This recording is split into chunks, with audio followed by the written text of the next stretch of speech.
Have you ever had one of those days at work where you finally walk in through the door and you plop down on the couch, the blinds are pulled, and you think, what just happened? What did I just do? That's kind of the life of a photojournalist at Ron Shera Productions, or at least when it comes to certain stories. And we're going to talk about them today. Hey there, Bill Shirk, the man about the woods. Welcome to the Minnesota Bound podcast, the stories behind the stories. And along for today's adventure, I have two of our most seasoned photojournalists, Portuguese for good guy, Eric Anderson and Kyle Heidenreich. Hi, guys. Hey. Yo. How many times a week do you go plop down on the couch like that? How many days are there in the week again?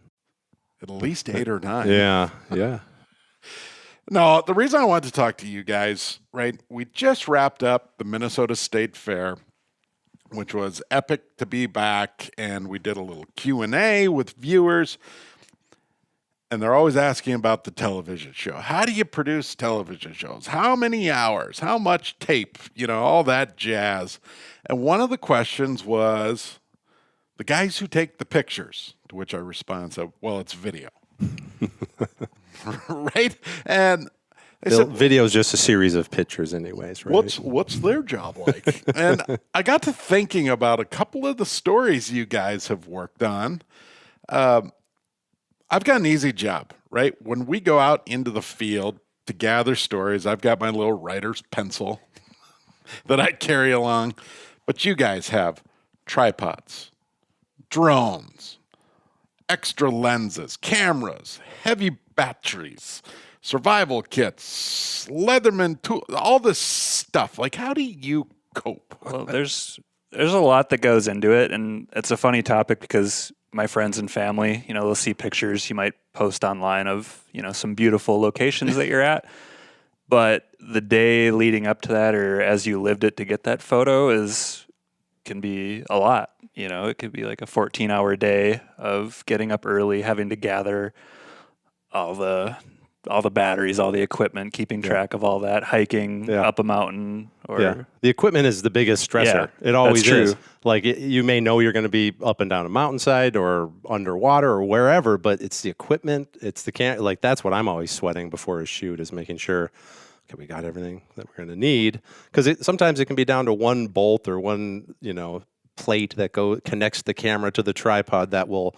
Oh, that's not along. That's going to make this shoot a lot tougher. So that's usually what I'm sweating, is the equipment. And we are not normally next to a hardware. No.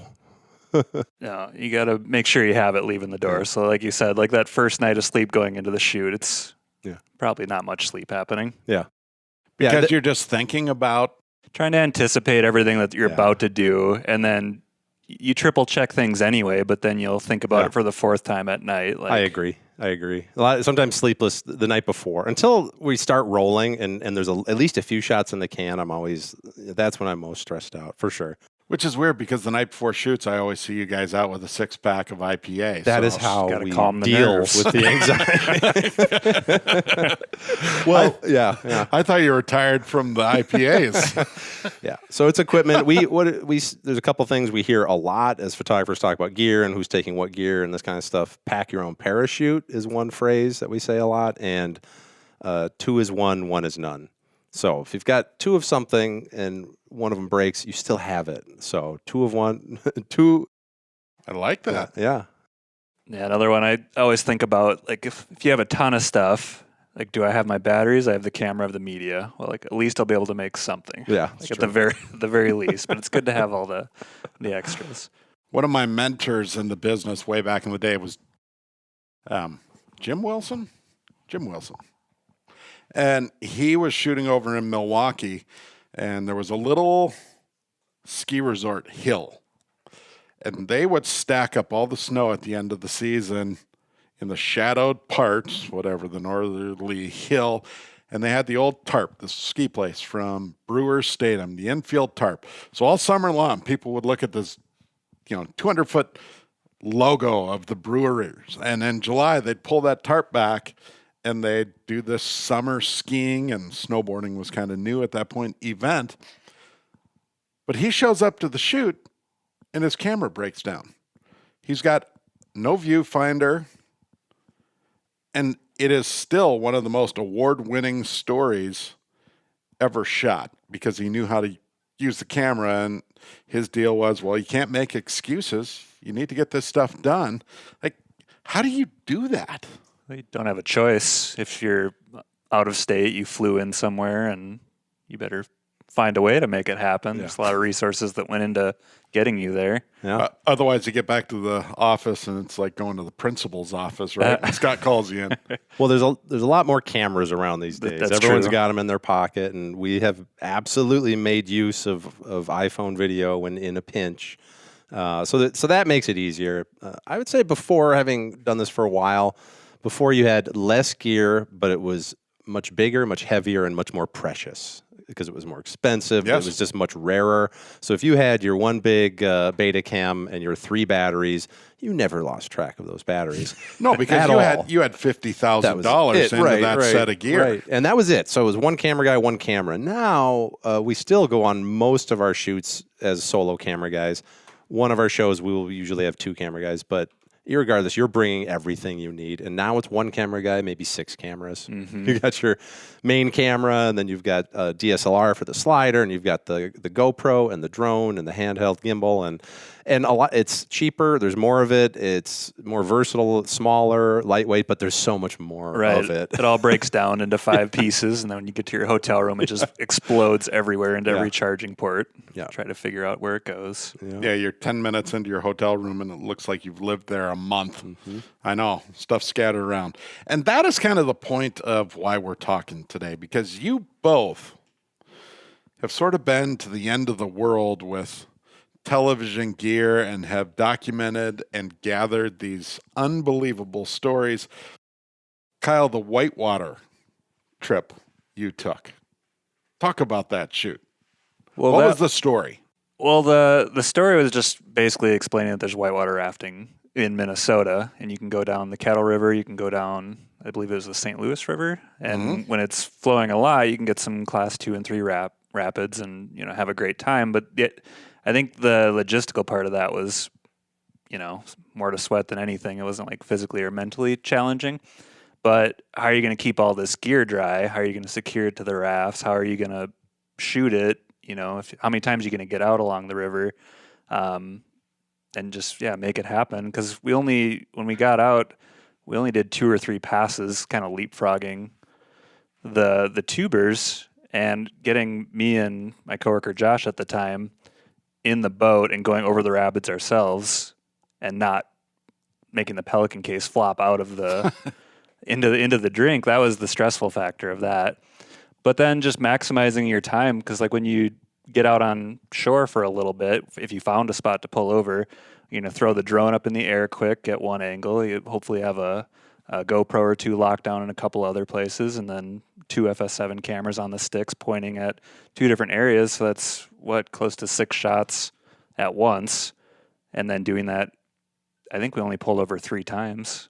Yeah, you can't exactly send them back up the river too redo easily. it. It was like an hour or 2 bus ride to get into location, and then if you barge the river, maybe 40 minutes through the slow parts. Right.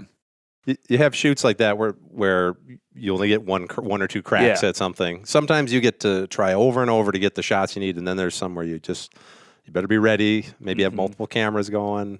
You're only going to get a couple passes at it. Yep. So in that, exactly. You got to know exactly what shot you're after. Where you're going to point it, where you're going to be ready, anticipate where they're going to end up, and hopefully it works out. So on that shoot, how many cameras did you lose or get wet? None. They all came back and functioned. The only ones that got wet were designed to. That's true. Yeah, the GoPros. Yeah. You got lucky. I can remember the first time we did a shoot in a canoe. We were on the Kinnickinnick or Kinnickinnick, depending on who you talk to, river, shooting a piece on this canoe and paddle and da-da-da. And I've got a guy paddling us down the river, and there's a second canoe. Cy Dotson was the photojournalist, and he had a paddler kind of, moving him around so he could shoot the story. And we come around this bend, and there are just certain things in this world you never expect to see. And when you actually see them, you go, oh, that's odd. And here's Cy standing in about knee-deep water holding this $50,000 Sony Betacam, and there's water just like running out of the bottom. You go, huh, darndest thing. Not supposed to be there. That's odd, right? So it does happen, and that day, that was not Cy's fault. The guy paddling the canoe was drinking beers and fishing versus worrying about the photojournalist. Well, it doesn't help that with Minnesota Bound, it's got to be 70% of our stories are by water. And if it's not water, it's dusty or windy. So it's all the big enemies, but water, weather, yeah. And in Kyle's case, whitewater, class 3 rapids. Yeah. All right. I want to talk more about this adventure aspect of what you guys do, because Eric, you've got a doozy from about a year ago. A doozy that, oddly enough, was just recognized by the Emmy folks. We'll get to that in a second. But first, we need to pay just a couple of bills here. You are listening to the Minnesota Bound podcast, the stories behind the stories. We've got a lot of great sponsors that make these episodes happen each week. And the first I'd like to thank today is Thousand Hills Lifetime Grazed Beef. Grass-fed beef right here in Minnesota. We make a career talking about clean water, native habitat, and some of the best environmental practices. That's exactly why I'm so excited about Thousand Hills. It is locally raised beef done differently. Let me explain a little bit. You see, Thousand Hills uses what is called regenerative agriculture to raise their cattle. Those beef cows, they graze in fields of wild grasses, and they move between a lot of different fields of grass. It is a sustainable ecosystem free of synthetic fertilizers and chemical herbicides. It's a system of agriculture that promotes clean water, natural grasses, and the best beef you've tasted. Of course, the Shirk family loves grilling, and we love smoking, and we do it several times a week. And now we cook with Thousand Hills Lifetime Grazed Beef. And guess what? The Shirk boys look so forward to those meals. It's beef raised the right way. You can check out Thousand Hills Lifetime Grazed grass-fed beef to understand their regenerative agricultural practices and fall in love with Thousand Hills beef. We'd also like to thank the Minnesota Propane Association. Hi, I'm Laura Shera, and did you know that a propane gas furnace lifespan averages 20 years, while electric heat pumps only last 14 years? And propane furnaces work in all temperatures while delivering warm and consistent heat to your home. Why buy 2 heating systems when one propane furnace can do it all? It lasts longer, works better, and it costs less. These things and more are done with propane today. The right energy right now. And also a big thank you to North Dakota Tourism. It is just about hunting season, and you can start planning your hunt in North Dakota at legendarynd.com. North Dakota is home to more than 800,000 plots hunting acres. That's private land that owners open up to public hunting. The plots guides, they show you exactly where all that land sits. Right now, get this, North Dakota's ringneck pheasant crowing count, they are up 15% this year. The state is also home to an estimated 2.9 million breeding ducks, an absolute outdoor oasis just waiting. Hey, bag your limit this fall in North Dakota. Visit legendarynd.com. Okay, back to the grind. We are some of the luckiest people on the planet.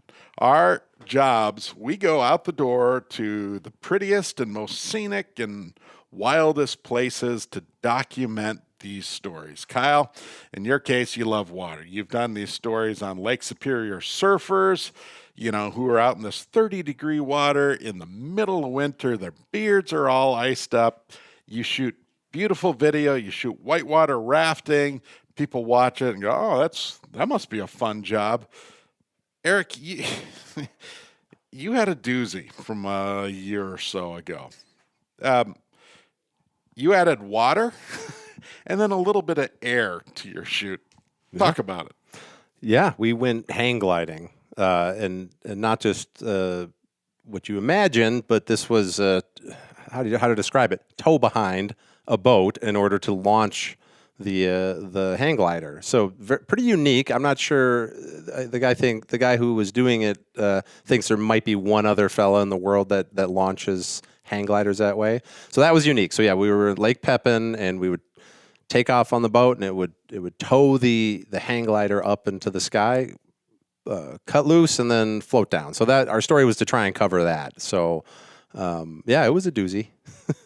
It sounds amazing at face value, but then you start thinking about it. 6,000 feet of line that they let out to run this hang glider up into the air. 2 people on the hang glider, somebody down below driving the boat. How in God's name do you try to take pictures and document that and have it make sense and not have the cameras fall from a mile up in the sky and end up in the principal's office? Well, I think I did. You can only do that in the modern era. Honestly, that would have been a story that would be so different in days gone by. It would be so much harder to do without the small cameras. So we were able to hook up GoPros to the hang glider, microphones on the people riding. So I didn't even have to be there to film it. Just hit record. And what is for that one guy on the planet listening who doesn't know what a GoPro is? Right. Tiny action cameras.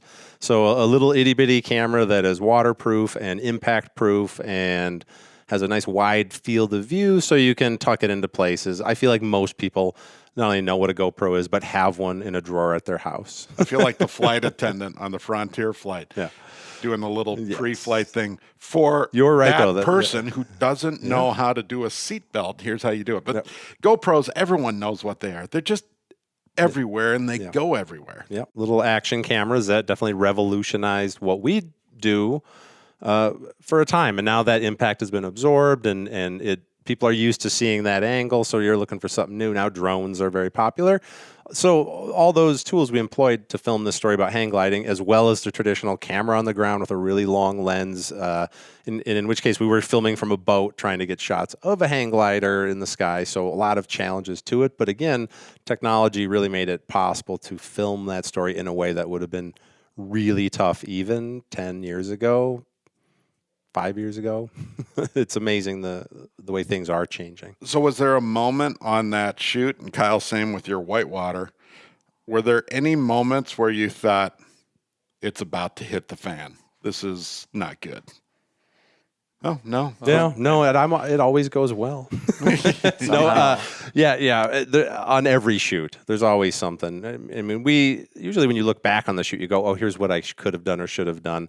I'm trying to remember on that one if I thought, no, I feel like that one was going well, and I knew we had it when I actually, from the boat, got a shot with a hang glider and an eagle in it, which was part of the story, that where they soar is by the bluffs of that along Lake Pepin, and the eagles also fly there. So when we had that shot, I knew we had the story, and a lot of it was kind of wait till the GoPro comes down and take a look at what you got, and then hope the audio is good later. But that one didn't feel like it was going to go belly up at any point, and was shot in a matter of hours.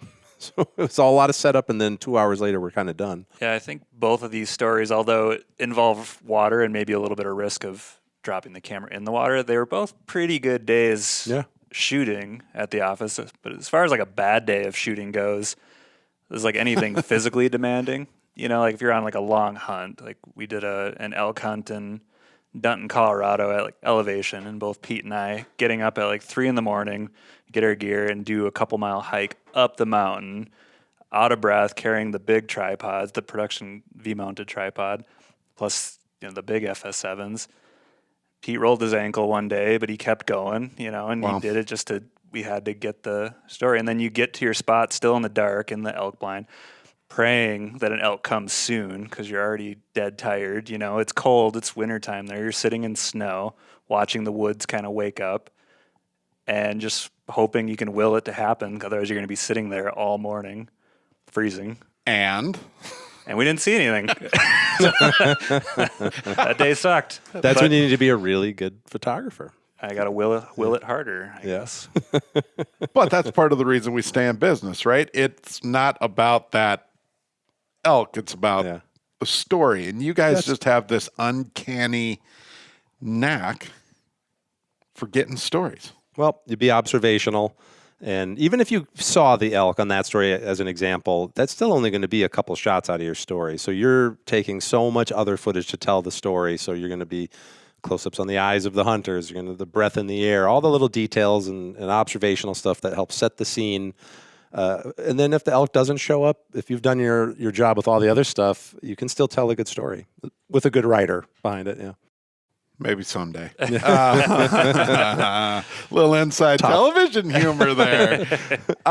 So, Kyle, that day, do you remember about what time you guys finally walked back down off the mountain? Oh, I don't know. We probably took a break on like 10, 11 a.m., hiked all the way back down, but then we'd go back for the evening as well.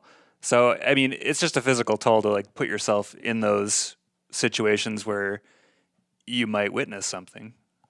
And that most folks will never see. Exactly. And so there's, the positive side of it. You do that physical toll and you might see like the best sunrise or sunset of your life with, wildlife that you wouldn't otherwise see.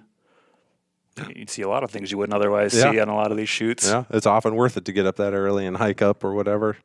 What's another saying I like is the mark of a good adventure is it's not always fun while it's happening. No, it's downright awful. Yes, a lot of times. A lot of the time. Yeah. But Kyle brings up another point that a lot of our stress as a photographer is waiting for something to actually happen. So sometimes what's going to happen. Now we're going to go do a story on an artist. They're going to make their art in front of us. We can say, do it again. We know what to expect. But if you're trying to capture wildlife, a migrating bird or something like that, you may be in for a long wait.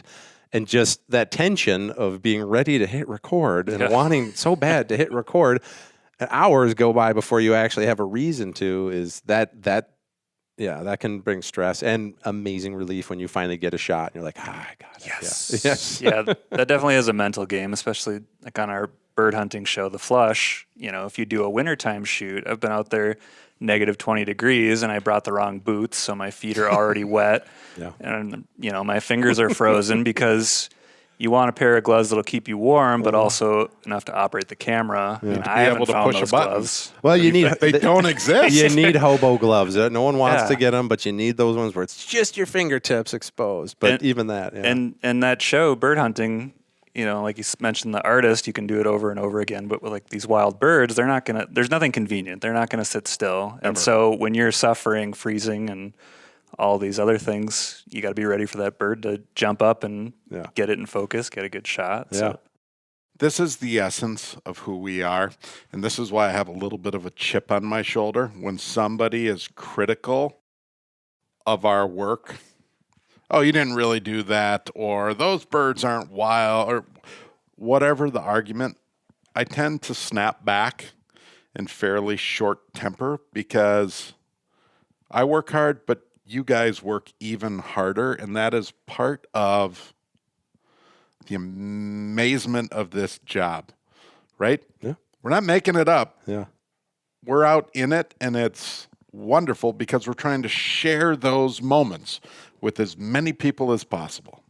Yeah, it's rewarding. It is a good job. I don't want to paint too rosy a picture because once we go get those images, then we spend a lot of time sitting in an edit bay in front of a computer. So there's a ton of non-glamorous, and if I have a bad back, it's not from lugging cameras up mountains or underwater. It's from sitting for too long editing the footage, but also its own adventure. You sit in this nice pseudo-darkened suite with incense burning and a 1 pound bag of Frito chips. Oh, yes. Yeah. That too. Right?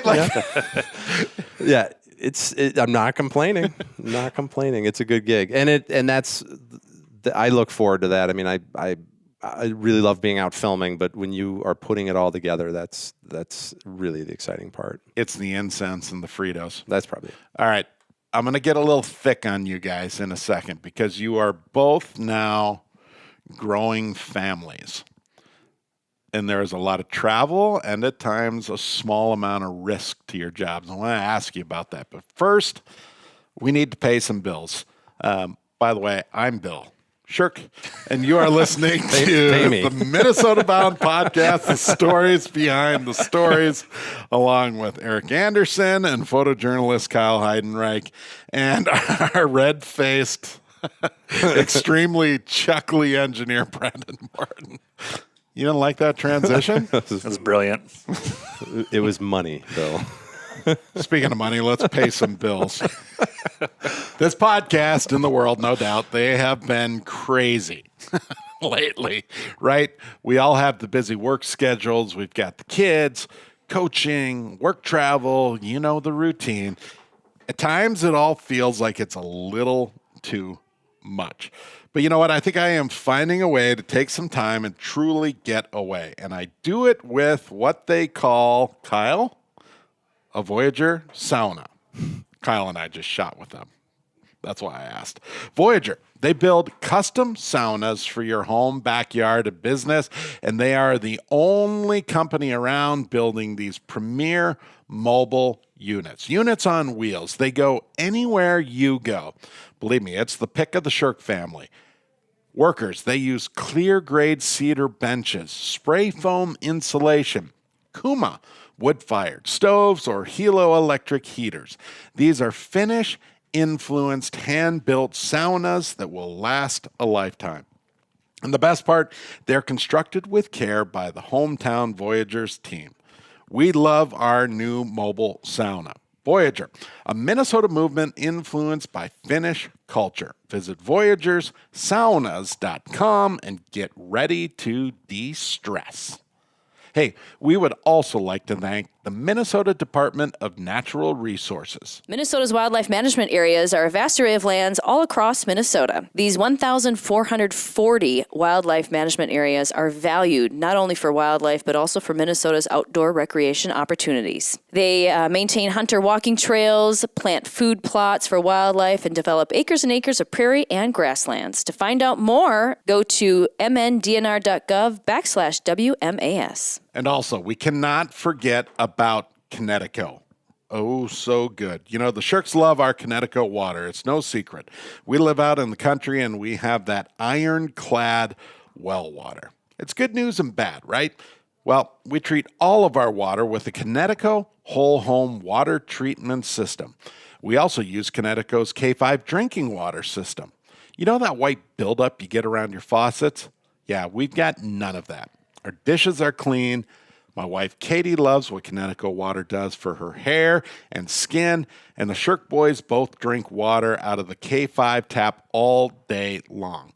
I've said it before and I'll say it again. Before soccer practices, before hockey practices, they always fill their water bottles. They never want water from the rinks and from the fields.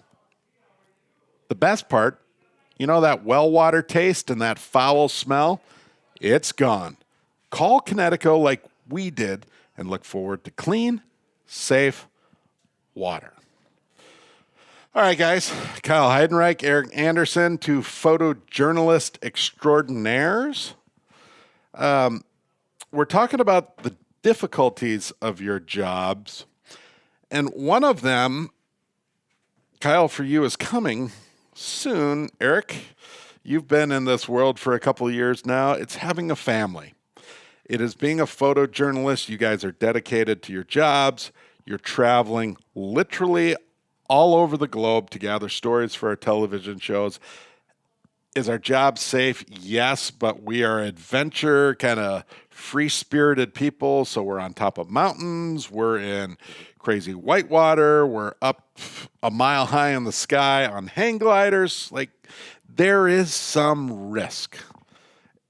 Eric, your child now 19 months. Almost 2 years old. And how often are you thinking about that little guy when you're on the road? Yeah, all the time. Yeah, all the time. Are you ever thinking about your son and your wife as you are, whatever, winching in to go up or walking along the edge of a mountain where it's 500 feet straight down? Like, Yeah. are you focused on your job, or are those things in the back of your Well, both. I mean, we don't ever get asked to do anything too crazy, but there's always opportunities. You know, you can do your job safely, and then you can say, well, then again, if I scurry up that cliff face, there might be a really cool shot up there. So you pick your battles. You take a little. I think everyone here is taking some kind of risk to get a cool shot. You know, sometimes just traveling is a bit of a risk. But yes, that's a bigger factor now, and for sure, there's stuff that I used to do before that I maybe wouldn't do now. You know, may hold off on cave diving for a little while. Kyle, you're next. It's coming.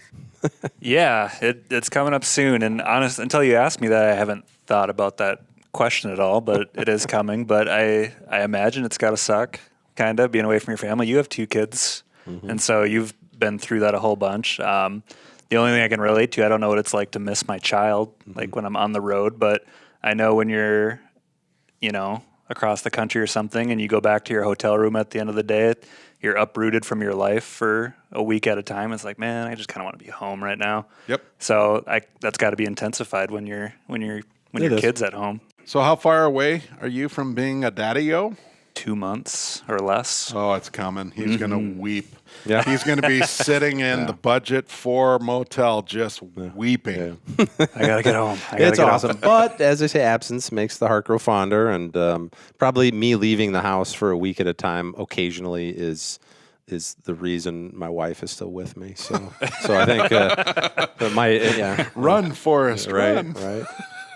That's good. It makes coming home that much sweeter. And there's it's different for sure with a kid. It is. We all have a connection to home, right? It's not about us. It's about the world. It's how people are. But I can remember being in Montana on the side of a mountain. And my phone, I got service in a pretty sketchy area.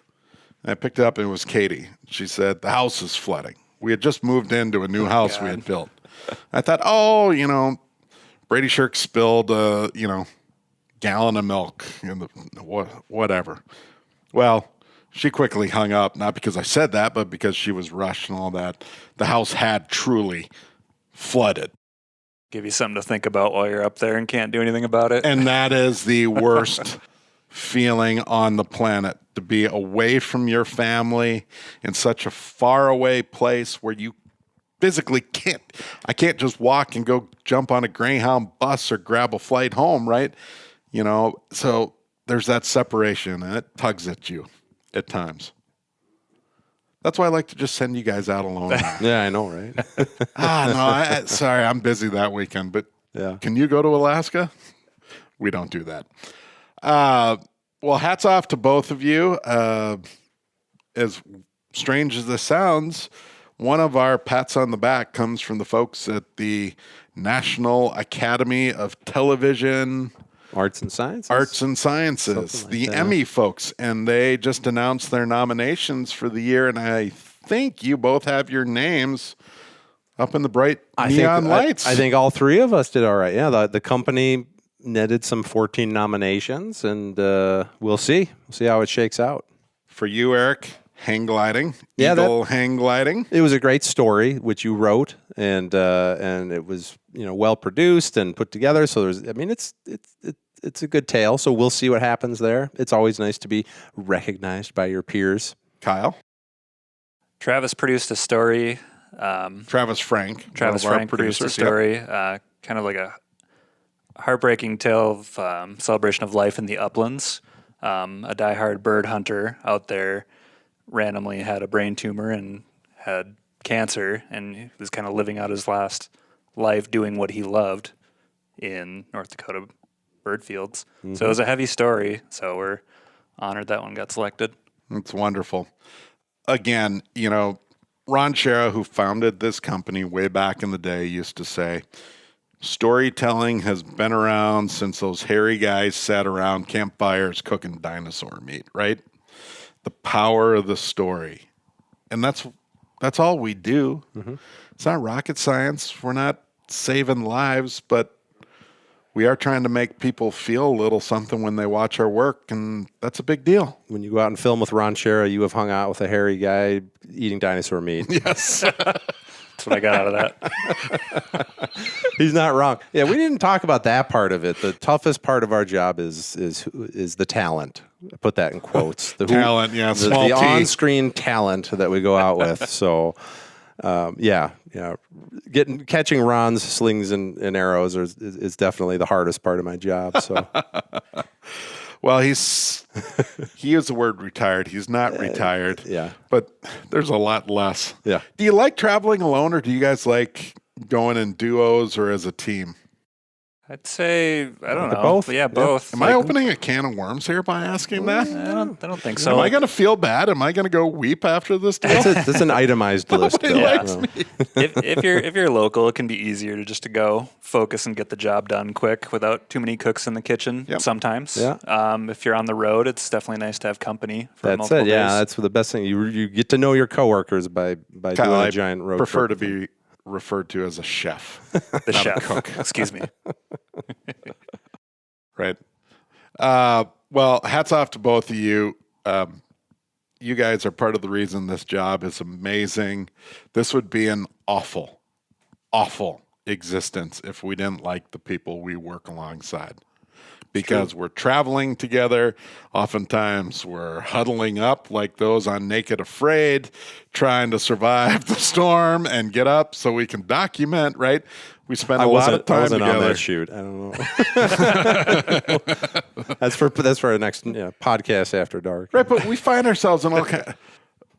I'm writing a story right now, camping at 40 below zero in the middle of nowhere with poor Aaron Ochtenberg and these two guys who it was their first time trying winter camping, right? Like, those can be stressful, life-changing moments, right? You're in weather you could die in.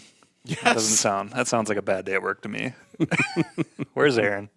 Hey, this whole podcast is about stories. I can remember being in Saratoga, Wyoming, with a fishing guide who was just awesome. He had one leg, and his fake leg was painted like a brown trout. And we went up at elevation. Greg Schultzenberg was the photojournalist on that shoot, and it was like 80 degrees, sunny. We get on these ATVs, and we go up to 11,000 feet to fish this little high-altitude stream. We're right above the trees, and there are just these big, puffy white clouds all of a sudden. And in 10 minutes, it went from 80 degrees to we are tucked in between boulders with cloud to ground lightning. The temperature starts to drop. Rain becomes sleet, becomes hail, becomes like snow. And we're just stuck. And literally, Greg and I have our heads between our knees. Like, oh my Lord, what is happening? And this thing passes, and the guide's like, we got to get off the mountain, because Greg's going to be so mad that I'm telling this story, but he didn't have, I'd asked him that morning, do you have your kit ready to go? And he was worrying about cameras and wide angle lenses and tripods and batteries for the microphones. So he kind of had his kit, but he didn't have his rain gear. So he didn't have a coat. He didn't have bibs. So now we're in this literal 32-degree snowstorm, soaking wet. Hypothermia is coming on, and it's like, we have to get off the mountain. And we raced. He had lost feeling in his hands trying to ride the ATV down the mountain. Like, we got down, we got off, and that was one of those nights where we plopped down on the couch. We're like, what just happened? Makes for a great story after the fact. There you go. Different kind of hell that bad day. It's not as tough as fishing with Ron. Slinging arrows. Thanks, boys. Yeah. We appreciate you and all your work. So there you go. That's the long version of answering a question from somebody at the Minnesota State Fair. We have a very difficult job at times, but it sure is awesome. I'm Bill Shirk. This is the Minnesota Bound Podcast, the stories behind the stories. Thank you so much to all the sponsors that make these episodes happen every week. The podcast presented by Connecticut Water Treatment Systems. You know, my family uses Connecticut. You should too. Also, our newest sponsor, North Dakota Tourism, Voyager Saunas and Mobile Units, the Minnesota Department of Natural Resources, and the Minnesota Propane Association. And of course, who could forget Thousand Hills Lifetime Grazed Grass-Fed Beef. Thanks so much. And as we say every week, don't forget to introduce a kid to the great outdoors.